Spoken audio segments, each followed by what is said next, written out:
Indian Prime Minister Narendra Modi's big schemes are in focus as he seeks a rare third term in the nation's ongoing general election. Yeah, one of his flagship projects is the Make in India scheme that aims to transform the country into a manufacturing hub. Ishan Garg pays a visit to India's most populated state to find out if Make in India is a hit or miss among voters who went to the polls this week. I am travelling to Agra, just 200 kilometers from the capital New Delhi in western Uttar Pradesh. The Taj Mahal is what makes the city famous around the world, but its character is defined by its vibrant and diverse population.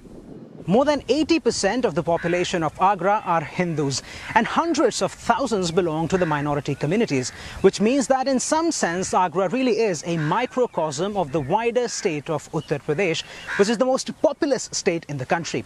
And that means that this state has an outsized impact on the results of India's general elections. It's one of the reasons why the federal government has made a concerted effort to prop up Uttar Pradesh as India's next big driver of growth. Bharat अगर आज दुनिया के लिए bright spot है तो UP Bharat के growth को drive करने वाला एक अहम नेतृत्व दे रहा है. Agra is one of the cities directly benefiting from Mr. Modi's Make in India project. The scheme aims to incentivize domestic manufacturing and make India an export-led economy. Agra's new metro trains were built by French manufacturer Alstom in Gujarat state under this scheme and are already in service. Voters also support the city being made a part of India's ambitious defence industrial corridor that aims to transform the nation into a net defence supplier.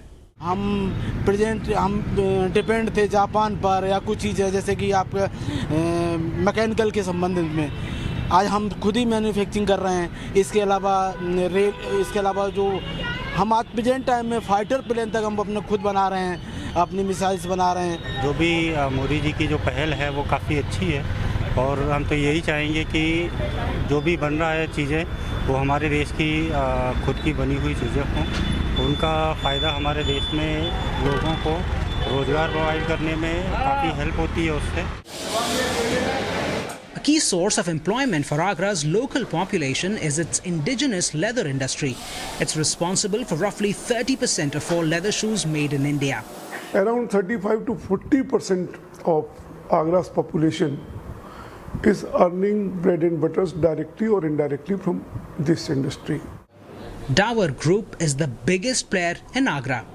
More than 1,500 people here cobbled together footwear worn in India and abroad.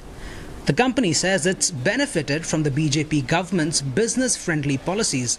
It includes simplified processes to get permits, lower corporate taxes and easier insolvency procedures. But the high cost of production for this labour-intensive sector means it's a struggle to stitch together high profits.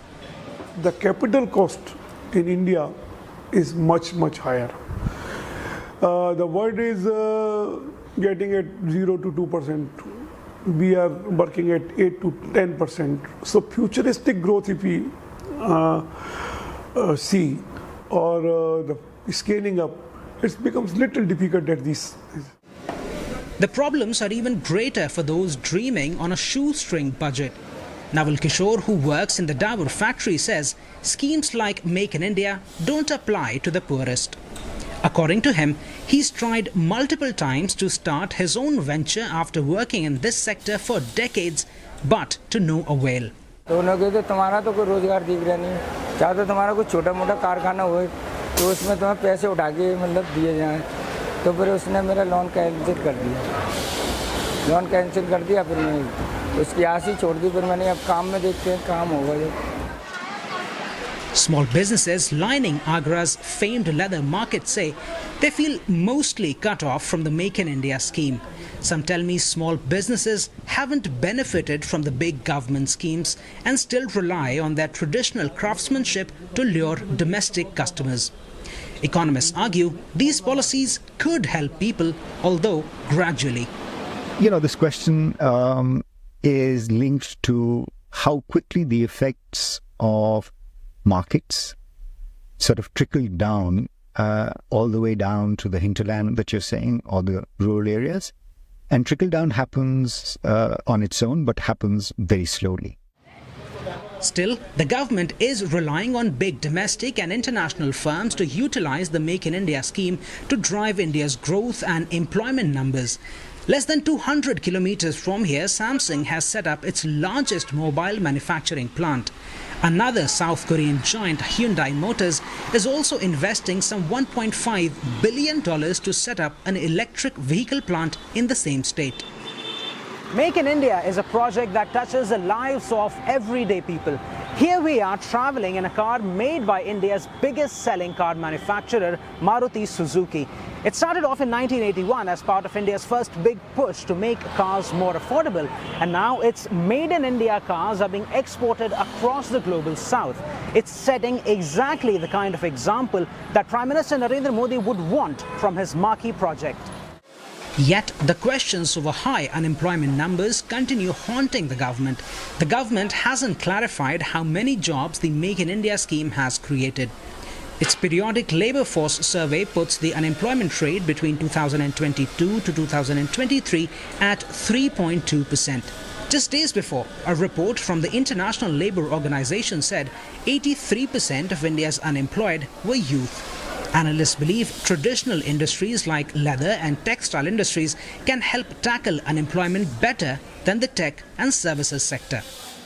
You need more investment, and you need more investment in labor-intensive industries, textiles, footwear, shoes, toys, leather industries. These are the industries traditionally that give you a higher employment elasticity per unit of investment.